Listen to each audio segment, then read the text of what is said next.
شهر رمضان الذي أنزل فيه القرآن هدى للناس وبينات من الهدى والفرقان ونستغفره ونؤمن به ونتوكل عليه ونعوذ بالله من شرور أنفسنا ومن سيئات أعمالنا من يهده الله فلا مضل له ومن يضلل فلا هادي له وأشهد أن لا إله إلا الله وحده لا شريك له وأشهد أن محمدا عبده ورسوله أما بعد فإن خير الحديث كتاب الله وخير الهدي هدي محمد صلى الله عليه وسلم وشر الأمور محدثاتها وكل محدثة بدعة وكل بدعة ضلالة وكل ضلالة في النار فأعوذ بالله من الشيطان الرجيم بسم الله الرحمن الرحيم لله ملك السماوات والأرض يخلق ما يشاء اللهم أرنا الحق حقا وارزقنا اتباعه وأرنا الباطل باطلا وارزقنا اجتنابه اللهم علمنا ما ينفعنا وانفعنا بما علمتنا وارزقنا علما رب اشرح لي صدري ويسر لي أمري واحلل عقدة من لساني يفقه قولي. اس اللہ کے نام سے ابتدا جس کے ناموں کی کوئی انتہا ہی نہیں. ولو ان ما فی الارض من شجرۃ اقلام والبحر يمده من بعده سبعة ابحر ما نفدت کلمات اللہ. اس ذات اقدس پر کروڑوں درود و سلام ہوں جو تمام جہانوں کے لیے رحمت للعالمین بن کے آئے تھے. اللہم صلی علی محمد وعلی آل محمد كما صليت على إبراهيم وعلى آل إبراهيم إنك حميد مجيد وبارك على محمد وعلى آل محمد كما باركت على إبراهيم وعلى آل إبراهيم إنك حميد مجيد. برادران اسلام، واجب الاحترام بزرگوں، دوستوں، عزیز ساتھیوں، لائق احترام ماؤں اور بہنوں، اللہ تبارک و تعالیٰ کا فضل و احسان ہے کہ رمضان المبارک کے خاص کر اس لاک ڈاؤن کے دور میں بھی ہم نے جو عنوان شروع کیا تھا کہ تاریخ دعوت و عزیمت خلافت بنی امیہ سے خلافت عثمانیہ تک، وہ اپنے اختتام کی آخری منزلوں میں ہے. بلکہ یوں کہا جائے تو غلط نہ ہوگا کہ اس کا یہ آخری ایپیسوڈ ہے، اور یہ کئی ایسے چیزیں لیے ہوئے ہے جو ہمارے لیے سبق آموز بھی ہیں اور ساتھ ساتھ دکھ کی بات بھی ہے. یہ وہ عظیم سلطنت ہے جو کہ 620 سال سے زیادہ حکومت کی، لیکن آخر کار اس کا زوال بھی آیا، اور زوال آیا، حکومتوں کو زوال آیا ہے، اور کئی حکومتیں کیا ہیں بڑے بڑے شان کے ساتھ حکومت کیے ہیں لیکن آخر کار مٹ گئی. آج اس کو پہچاننے والا بھی نہیں ہے اور اس کو جاننے والا بھی نہیں ہے. لیکن زوال اس وقت آیا جب کہ انتہائی ضرورت تھی کہ مسلمانوں کے پاس ایک سلطنت ہو، وہ شاندار خلافت ہو، کیونکہ اس وقت ٹیکنالوجی کی ابتدا تھی، سائنس کی ترقی تھی، اور ہر وہ کام جو کہ اس سے پہلے کے 1300 صدیوں کے اندر، 1300 سال کے اندر پیش نہیں آیا تھا، ایسے ایسے کارنامے انجام ہونے والے تھے کہ لوگوں نے اس کا خواب و خیال میں بھی پرانے دور کے لوگوں نے نہ سوچا ہوگا. اور اس وقت جو آج ہم 2020 میں ہیں، اور خاص کر آج کی جو ترقی ہم دیکھتے ہیں اور یورپین کنٹریز کو دیکھ کے سمجھتے ہیں کہ تمام کی تمام ترقی انہی کے ذریعے ہمیں حاصل ہوئی، اور وہ تمام تاریخ بھلا دیتے ہیں جو ان یورپین کنٹریز کے اندر جمود اور اسی طرح اندھیری اور اسی طرح کیا اجڑ کنوار قوم تھی، جن کو اسلامی طریقے سے ہی، اسلامی علوم نے ہی اس درجہ ان کو نڈر بنایا. توہم پرستی اس حیثیت سے تھی کہ لوگ راتوں میں نکلنے سے ڈرتے تھے، اور بھوت پریت کا خیال تو ایسے تھا کہ ستاروں کو نہیں بلکہ زمین اور آسمان کے بارے میں بھی عجیب عجیب زاویے تھے جو بڑے بڑے ان کے اپنے اپنے دور کے بڑے بڑے لوگ کہہ گئے تھے. زلزلہ آتا تو بعض لوگ کہتے تھے کہ پوری زمین اصل میں ایک گائے کے سنگ پہ ہے، اور وہ سنگ سے ایک سنگ سے دوسرے سنگ پہ تبدیل کرتی ہے، تو اس حیثیت سے زلزلہ آتا ہے. یہ عقائد تھے کن کے؟ عوام کے نہیں، اس وقت کے بڑے بڑے فلسفیوں کے یہ عقائد تھے کہ اس طرح کی توہم پرستی تھی کہ سوچ بھی نہیں سکتے تھے کہ وہ کائنات میں غور و فکر کر سکیں گے، سوچ بھی نہیں سکتے تھے کہ کائنات کے اصول اور نظام میں غور و فکر کر کے بڑے بڑے ایجادات حاصل کریں گے۔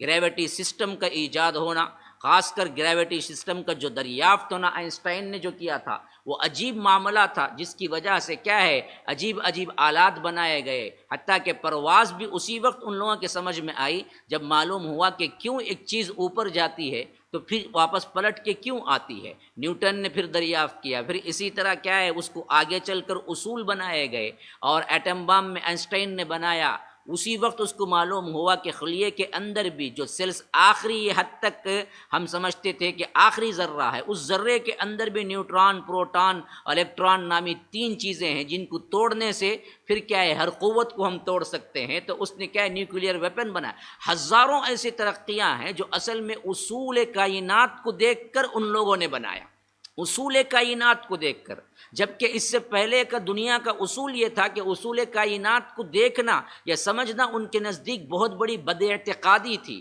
انہوں نے پورے نظام کو اپنی دیوی دیوتاؤں کے گرد رکھا ہوا تھا کہ اس کی وجہ سے یہ ہوتی ہے، اس کی وجہ سے یہ ہوتا ہے، زلزلہ یوں آتا ہے، فلاں دیوی ناراض ہوتی ہے تو بارش نہیں ہوتی، فلاں دیوی کو ہم خون چڑھاتے ہیں تو بارش ہوتی ہے۔ یہ اعتقادات میں ہزاروں سال دنیا پلتی رہی، چلتی رہی، لیکن عقائد کو درست کر کے ایک اللہ کی کائنات کو بنانے اور ایک اللہ کو ماننے، اور یہ تمام چیزیں اللہ کی مخلوق ہیں جو تمہیں کچھ نہیں کر سکتی، یہ وہ عقیدہ تھا جو اسلام نے دیا تھا، جہاں سے ترقی کا آغاز ہوا، اور وہ ترقی کا آغاز اپنے عروج کو پہنچنے والا تھا۔ تو ایسے وقت میں سلطنت اسلامیہ کا جو زوال ہوا، یہ اصل ٹرننگ پوائنٹ تھا، جس کی وجہ سے سائنسدان بنے، بڑے بڑے لوگ بنے، بڑے بڑے ایجادات ہوئے، لیکن سب کا رنگ ملحد اور مشرک کے رنگ میں تھا، کافر کے رنگ میں تھا۔ انہوں نے ان ایجادات کو اللہ تبارک و تعالیٰ کی قدرت اور معجزہ قرار دینے کے بجائے اپنی عقل کا کرشمہ سمجھا، اور ان لوگوں نے کیا کیا، اس کو سرے سے الحاد کی پٹی پڑھا دی۔ اس واسطے آج تک ہم کو دیکھنے میں آتا ہے کہ کوئی وکیل ہے، کوئی بہت بڑا فلاسفر ہے، سائنسدان ہے، لیکن اس کو اپنی نماز پڑھنی نہیں آتی، اس کو اپنے باپ کے نماز جنازہ پڑھنا نہیں آتا۔ کیوں؟ ملحد قسم کا جب تک نہیں ہوتا وہ ترقی نہیں کرتا۔ یہ وہ ٹرننگ پوائنٹ تھا جس میں سب سے اہم ترین ضرورت تھی کہ ایک سلطنت گائیڈ کرے کہ ان نظاموں کو کیسے چلایا جائے۔ دوائیوں میں اکثر آج نشے ہیں، دوائیوں میں اکثر آج کیا ہیں وہ چیزیں جو حرام کردہ چیزیں ایڈ کر دی گئی ہیں۔ سلطنت ایک بھی نہیں ہونے کی وجہ سے اس کو حلال طریقے سے دوائیاں ہم کیسے بنا سکتے ہیں، یہ دراصل کبھی ایکسپیریمنٹ کیا ہی نہیں گیا، کیونکہ اصول ہی ان کا نہیں تھا۔ بس جس میں فائدہ دیکھو اس کے اندر دوائی بن، ایسا ہی ہر نظام چوپٹ ہوتا چلا گیا، حتیٰ کہ سرمایہ دارانہ نظام ہٹا تو سودی نظام آ گیا۔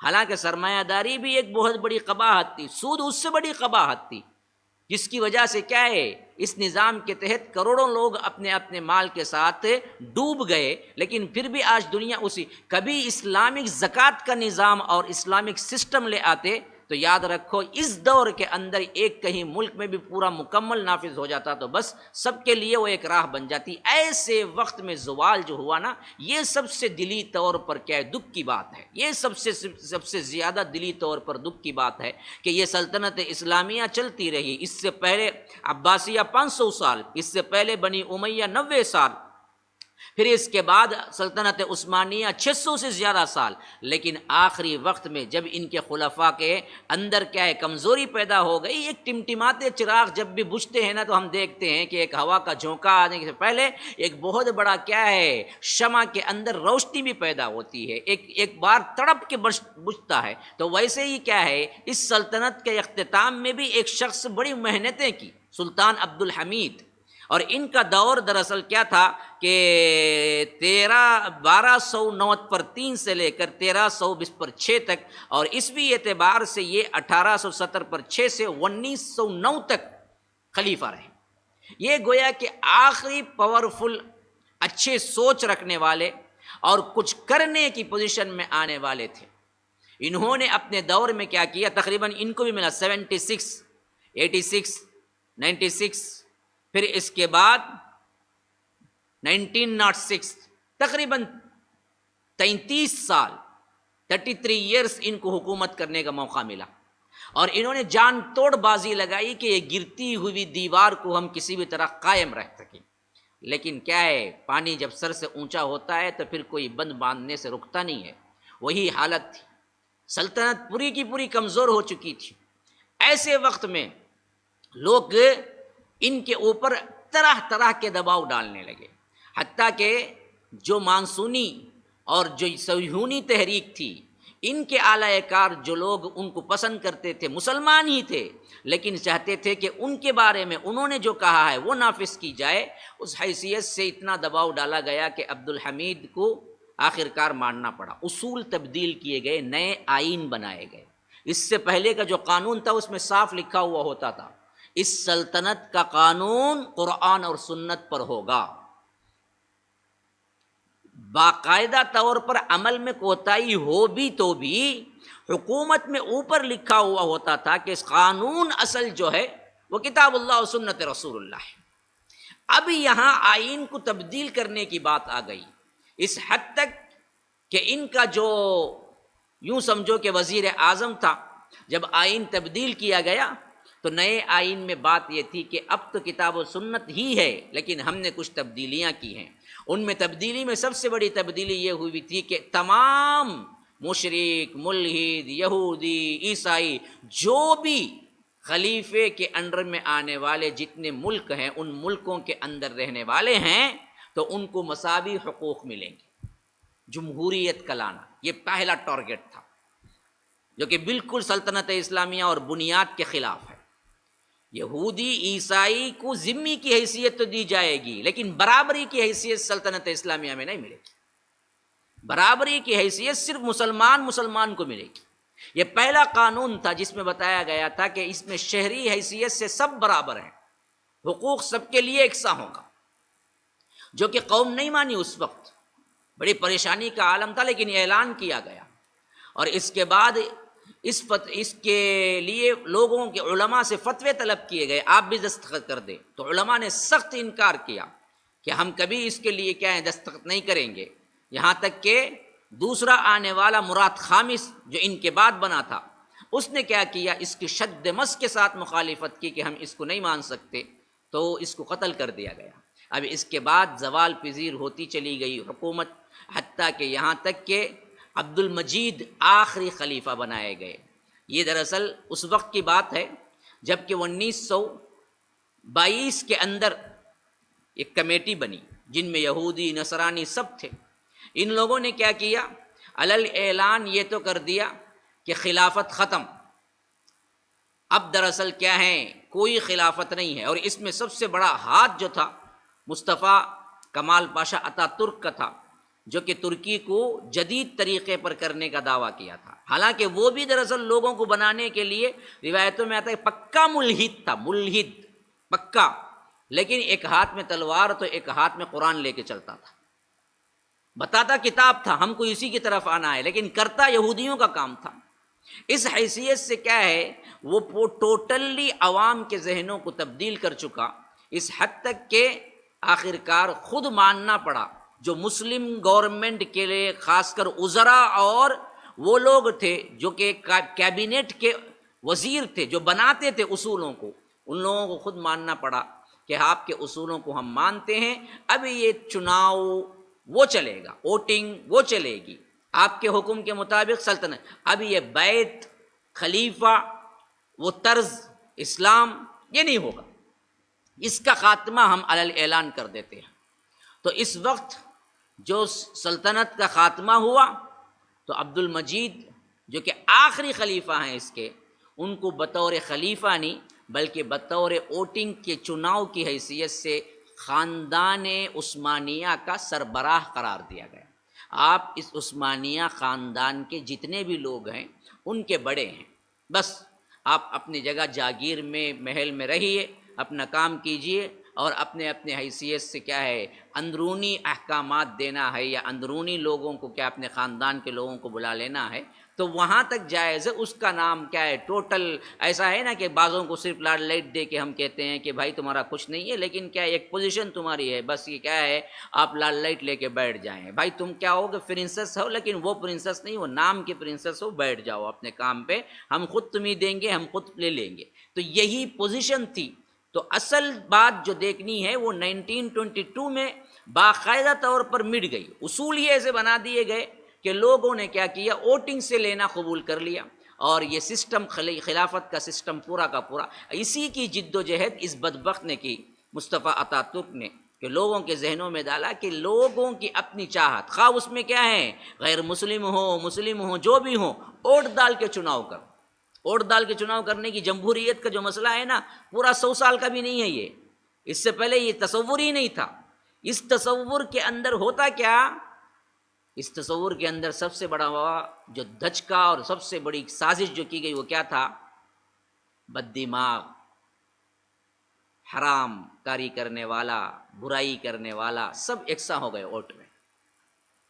اب کیا ہو گیا، اگر 50% لوگ، یا 50 نہیں، یوں سمجھو کہ 49% اچھے لوگ ہیں، لیکن 51% لوگ آ کے کہیں کہ نہیں جی ہم کو کیا ہے زنا کی بھی اجازت چاہیے، لیواطت کی بھی اجازت چاہیے، ہومو سیکسولیٹی کی بھی اجازت چاہیے، تو قانون بن جائے گا، کہ کیونکہ 51% وہ لوگ ہیں، بس پرسنٹیج میں قانون بنتا جائے گا. ہاں، کسی فیصلے کے لیے کون عقل مند ہے، کون دانش مند ہے، وہ نہیں دیکھا گیا، کثرت دیکھی گئی. اور اس میں سب سے بڑا مغالطہ کیا ہے، اس کثرت میں لوگوں کو یہ دیا گیا ہم تمہارے حقوق دے رہے ہیں، حقوق. حالانکہ کیا ہے اس کثرت میں سب سے بڑی پامالی تھی انسانی حقوق کی. مثلا سمجھیے کہ 100 آدمی ہیں اور ان میں 51 آدمی پاگل ہیں، پاگل ہو کے کہتے ہیں کہ ہم کو ننگا رہنا پسند ہے، تو 51 کی ووٹنگ سے کیا ہو گیا، ننگا رہنا قانون بن گیا. کیونکہ بھائی ووٹنگ سے آیا ہے، بھائی پاگل ہیں. اسلام وہ جمہوریت نہیں دیا، اور لوگوں نے کیا کر دیا کہ اسی جمہوریت کا نام، یہ جمہوریت کا نام اسلام قرار دیا. یہی جمہوریت اصل میں اسلام بھی، حالانکہ اسلام یہ جمہوریت نہیں دیا، کثرت سے معاملہ نہیں ہوتا تھا. جب بھی خلیفہ چنا گیا اس وقت سب لوگوں سے عام بیعت ہوتی تھی، چنتے وقت خصوصی اہل حل و عقد بیٹھتے تھے، وہ پہلے بیعت کر لیتے تھے تو دوسرے دن عام بیعت ہوتی تھی کہ سب کو آؤ. اب اس وقت کوئی آ کر عوام میں سے میں نہیں مانتا کہہ نہیں سکتا تھا. پہلے چناؤ قابلیت پر ہوتا تھا، اب قابلیت نہیں، کثرت پہ ہونے لگا. تو اس طرح بدتر سے بدتر لوگ آنے کے چانسز تھے، اور وہی ہوا. یہ بہت بڑی تبدیلی تھی جو ہو رہی تھی اس وقت عثمانی خلافت کے اندر، جس کو روکنے میں عبد الحمید ثانی نے بہت کوشش کی لیکن نہیں ہوا. ان کے بعد آنے والے مراد خامس نے کوشش، ان کو قتل کر دیا گیا. اس کے بعد تو سلطنت کے اندر کوئی اٹھنے والا بندہ ہی نہیں تھا، یہاں تک کہ کیا ہے 1922 کے اندر ان لوگوں نے اعلان کر دیا کہ باقاعدہ طور پر یہ خلافت وغیرہ نہیں ہے. ہاں، آپ کی تسلی کے لیے ہم کیا کریں گے، عبد المجید کو، جو کہ انہی کے خاندان کا آخری بادشاہ یا ان کے خاندان کا آخری فرد سمجھ لیجئے، ان کو ہم نے کیا کیا ہے تمہارے خاندان کا سربراہ بنا کے تمہیں ٹائٹل دیا ہے کہ یہ کیا ہے عباسی خلیفہ ہے، یہ کیا ہے عثمانی خلیفہ ہیں. اور یہ بھی ضرورت نہیں پڑی 2 سال بعد. 2 سال بعد اتنی محنت کی گئی ان اداروں میں، خاص کر ترکی میں، کہ مصطفیٰ اتا ترک کے زمانے کے اعتبار سے اس نے کیا ہے کھلم کھلا کیا ہے علل اعلان اسلام کے خلاف کہنا شروع کیا. لوگ بھی کیا ہیں جدید جدید، نیا پن، مغربی تہذیب بھاگنے لگے. یہاں تک کہ کیا ہے 24 میں علل اعلان کہہ دیا گیا کہ وہ جو سربراہی اعتبار سے تمہیں ایک لال لائٹ دی گئی تھی یا تمہیں آ کر ایک پوسٹ دیا گیا تھا وہ بھی ختم. اب تمہیں کیا ہے جینا ہے تو محصور ہو کے جینا ہے. حتیٰ کہ کیا ہے ان کے خاندان کو جلا وطن کر دیا گیا کہ اب اس کے بعد تم یہاں رہنا بھی خطرہ ہے، لوگ کبھی بھی پلٹیں گے تمہاری طرف، کبھی بھی آ کر تمہیں پھر خلیفہ چن سکتے ہیں. اس واسطے بہتر یہ ہے کہ تم کو یہاں رہنا ہی نہیں ہے، تمہیں کہیں مکان بنا دیتے ہیں، وہاں جا کے اپنے خاندان کے ساتھ جیو. اور وہ جیے بھی. بعد میں بھی تقریباً کیا ہے 20-25 سال کا عرصہ رہا جس میں وہ رہے، لیکن کوئی معاملہ کوئی جان پہچان کا نہیں، پورا جدید طبقہ آ چکا تھا. اور ترکی ٹوٹل اسلام سے روگرداں اور علل اعلان اسلام کے خلاف زہر اگلنے والا بن گیا تھا. جب یہ خلافت ٹوٹی تو واقعتاً ایک بہت بڑا دھچکا تھا پورے مسلمانوں کو. خلافت تحریک ہر جگہ چلی. یہ وہ وقت تھا جہاں پر ہندوستان میں بھی انگریز تھے، یہاں بھی آزادی نہیں ہوئی تھی. ایسی حالت میں بھی ہندوستان کے علماء جمع ہوئے، خلافت تحریک چلائی، اور انہوں نے کوشش کی کہ پھر یہ اسٹیبلش ہو جائے، لیکن ہو نہیں سکا. بہت سی تنظیمیں وجود میں آئی اس کے بعد، کوششیں کی، حالانکہ کچھ پاور نہیں تھا، پھر بھی نام کی ایک خلافت تھی جس سے ایک ڈھارس تھی کہ کہیں ظلم ہوگا تو میرا خلیفہ، میرا بڑا جو ہے وہ ضرور بات کرے گا. اسی واسطے ان لوگوں نے اسے توڑ کے رکھنا چاہا، اسے زوال کے اندر کیا ہے بالکل ہی مٹانا چاہا. اور مٹنے پر مسلمانوں کو احساس ہوا کہ ہمیں کچھ نہ کچھ اب کر کے رہنا ہے. تو بڑے بڑے لوگ کیا ہیں، خلافت تنظیم چلائے، خلافت تحریک چلائے، فلاں چلائے، لیکن کسی سے کچھ کامیابی نہیں ملی، اور یہ لوگ بڑھتے چلے گئے. اور مسلم کنٹریز جتنے بھی تھے چھوٹے کر کے ٹکڑوں میں تقسیم کر دیا گیا. اور اگلا پلان جو تھا وہ بڑا پاسپورٹ کا پلان تھا. پاسپورٹ ویزا لا کے ایسا سیٹ کیا کہ کوئی بندہ نہ ادھر سے ہل سکتا ہے نہ ادھر آ سکتا ہے.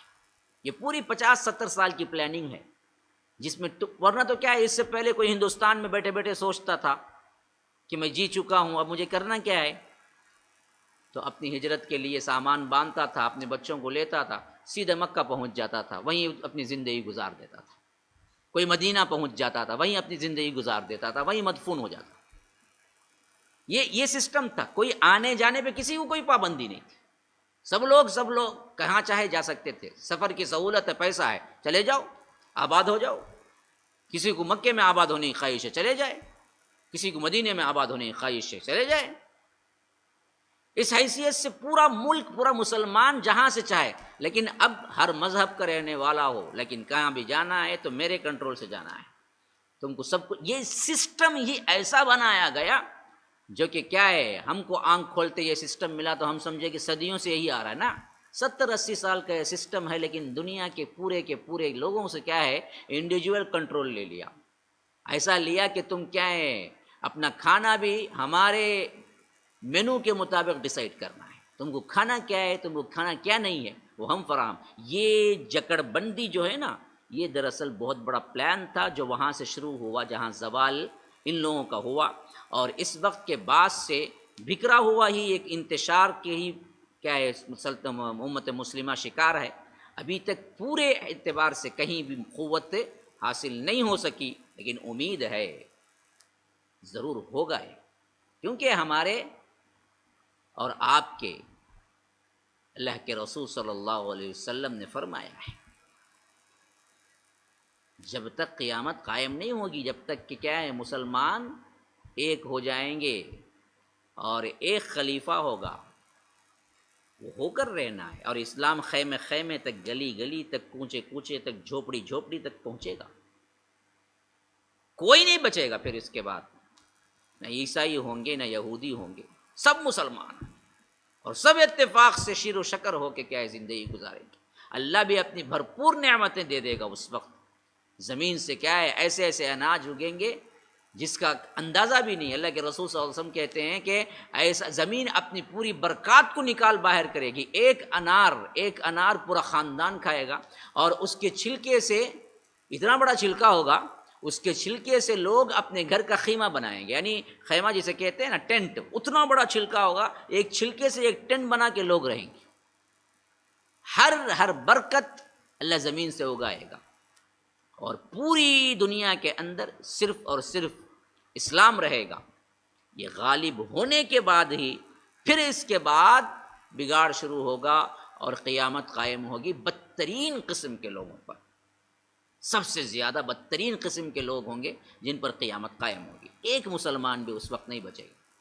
تو مسلمانوں کی بقا دنیا کی بقا ہے، اور مسلمانوں کا نہ ہونا پھر کائنات کا بھی نہیں ہونا ہے، کائنات کی بھی بربادی ہے. تو یہ ایک بار پھر ہوگا، پھر اس کے بعد زوال ہوگا. تو اس وقت کا انتظار تک ہمیں کرنا کیا ہے؟ ہمیں کوشش کرنی ہے، محنت کرنی ہے، آگے بڑھنا ہے، اللہ کے دین کو پھیلانا ہے، اللہ کے دین کے لیے تن من دھن لگانا ہے. یہ چیز کرتے رہنا ہے. تمہیں اس کا نتیجہ لوگوں کی شکل میں، ماننے والوں کی شکل میں ملے یا نہ ملے، اس کا کوئی فرق نہیں پڑتا. تمہیں اپنی زندگی میں کام کرنا ہے. کتنے مانے یہ نہیں پوچھے گا اللہ، نہ اس کی ذمہ داری ہم پر ہے کہ ہم نے کام شروع کیا کتنے لوگ سدھرے. اگر کوئی بھی نہیں سدھرا تو پھر تو تم فیل ہو. نہیں, کئی انبیاء پورا کام کیے, پوری زندگی لگا دیے, کسی ایک کو بھی مسلمان نہیں کر سکے. اللہ کے رسول نے فرمایا میں نے دیکھا بہت سے انبیاء جب جا رہے ہیں تو ان کے پیچھے امتی کسی کے 5 ہیں, کسی کے 4 ہیں, کسی کے 3 ہیں, کسی کے 1. کوئی ایسے ہیں کہ بہت سے نبی تو ایسے گزرے جن کے پیچھے کوئی ایک بھی نہیں تھا. انہوں نے اپنی پوری دعوت لگا دی لیکن کوئی ایک نہیں, آخرکار اکیلے گئے. تو ویسا آج اب جو دور ہے وہ دور ہے جس میں تمہیں کام کرنا ہے, بس نتیجے کا نہیں ہے, کام کرنا ہے. اور وہ کام توحید کا کام ہے, وہی کرنا ہے. اس کے علاوہ کبھی کوئی نبی کسی دوسری کی طرف بلانے کے لیے نہیں آیا. کوئی حکومت کی طرف بلائے جیسے کہ جماعت اسلامی کا عقیدہ ہے, اخوانیوں کا عقیدہ ہے, کوئی کیا ہے کلچر کی طرف بلائے, کوئی کیا ہے کسی خاص عبادت کی طرف بلائے, کوئی کیا ہے کسی خلافت کی طرف بلائے. کبھی کسی نبی نے نہ خلافت کو بلایا, نہ حکومت کو بلایا, نہ نماز کو بلایا تو صرف توحید کی طرف بلایا. کام ایک ہی کرنی ہے, وہ اللہ کی طرف بلانا ہے, توحید کو پہنچانا ہے. نتیجہ کچھ ہو, ایک قبول کرے, کوئی ایک نہ قبول کرے, ہزاروں قبول کر لے, نتیجہ نہیں. کام کرتے رہے یہاں تک کہ ہمارے نسلاً بعد نسل وہ دور اللہ لے آئے جس میں حضرت مہدی بھی آ جائے. پھر اس کے بعد وہ دراصل پھر ایک امت بن کے, ایک لیڈر بن کے پھر کام ہوگا نا, وہاں جہاد ہوگا. وہ آخری جہاد ہوگا جو حضرت مہدی مل کے کریں گی, جن میں دجال کے خلاف ہو, اور خاص کر اس میں حضرت عیسیٰ بھی رہیں گے. پھر وہ ہوگا. اس وقت تک کا جو عرصہ ہم ملا ہے تو ہمیں صرف کام کرنا ہے. یہ ہے میرا آخری پیغام. ھذا وباللہ التوفیق وصلی اللہ وسلم علی نبینا محمد. اسأل اللہ لی ولکم ولسائر المسلمین من کل ذنب فاستغفروہ انہ هو الغفور الرحیم. والسلام علیکم ورحمۃ اللہ وبرکاتہ.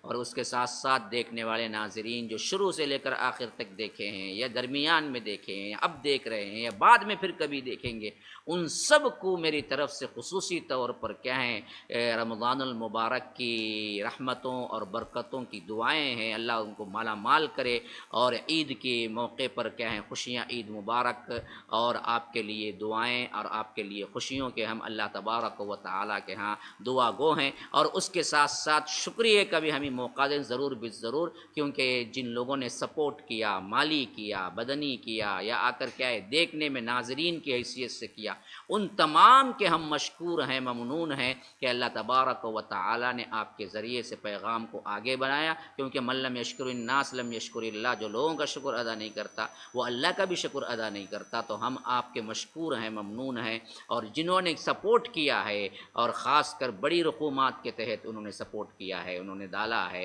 اور انہوں نے کیا ہے تنگی کے باوجود بھی میرے اپیل پر لبیک کہا ہے, میں ان تمام سے کیا ہے مخلصانہ طور پر, عاجزانہ طور پر یہ بات پھر رکھتا ہوں کہ ابھی یہ سلسلہ جاری و ساری رکھیے, اور بھی کیا ہے کوشش کر کے کیا ہے ہماری مدد کرتے رہیے, اور ہمارے سبسکرپشن کے سلسلے میں لوگوں کو بتائیے اور بڑھائیے, ہمارے یوٹیوب چینل کے بارے میں بتائیے, اور ان لوگوں کو کیا ہے سبسکرائب کرنے کے لیے بتائیے کہ یہ وہ پیغام ہے جو مسلمانوں کو, تمام مسلم امت کو جانا ہے. اور ساتھ میں دعا یہ ہے کہ اللہ آپ لوگوں کے صدقات کو قبول کرے, اللہ تبارک و تعالی اس کا بہترین بدلہ جنت الفردوس کی شکل میں عطا کرے. اور رب کا وعدہ ہے کہ ہم ایک کو 700 کرتے. مثل الذین ينفقون اموالهم فی سبیل اللہ کمثل حبۃ انبتت 7 سنابل فی کل سنبلۃ 100 حبہ. تم ایک دو گے تو اللہ 700 کا ثواب دے گا, 700 کا.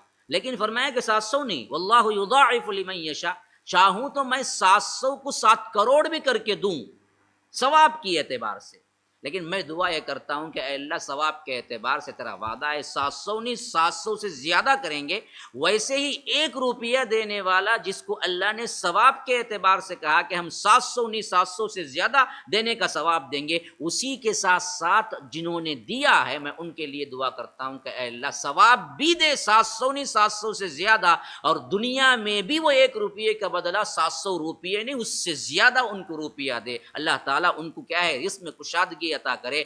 جنہوں نے ایک ایک روپیہ دیا ہے ان کو دنیا میں بھی اللہ بدلا دے, آخرت میں بھی ان کو اللہ تعالیٰ بدلا دے, ان کے آسانیاں, ان کے لیے کشادگیاں کھول دے. اللہ تبارک و تعالیٰ ان پر رحمتوں کا نزول کرے کہ اللہ تبارک و تعالیٰ ہم سب کو ایسے جیسے ہم نے کیا ہے اس رمضان المبارک میں عبادت کے ذریعے اکٹھے رہے, آن لائن کے ذریعے اکٹھے رہے, جو بھی ہو اسی طرح ہمیں کیا ہے باقاعدہ بالمشافہہ جنت الفردوس میں نبی اکرم صلی اللہ علیہ وسلم کے ساتھ اکٹھا فرمائے. ھذا وباللہ التوفیق صلی اللہ وسلم علی نبینا محمد. اسأل اللہ لی ولکم ولسائر المسلمین من کل ذنب فاستغفروه انه هو الغفور الرحیم. والسلام علیکم ورحمۃ اللہ وبرکاتہ.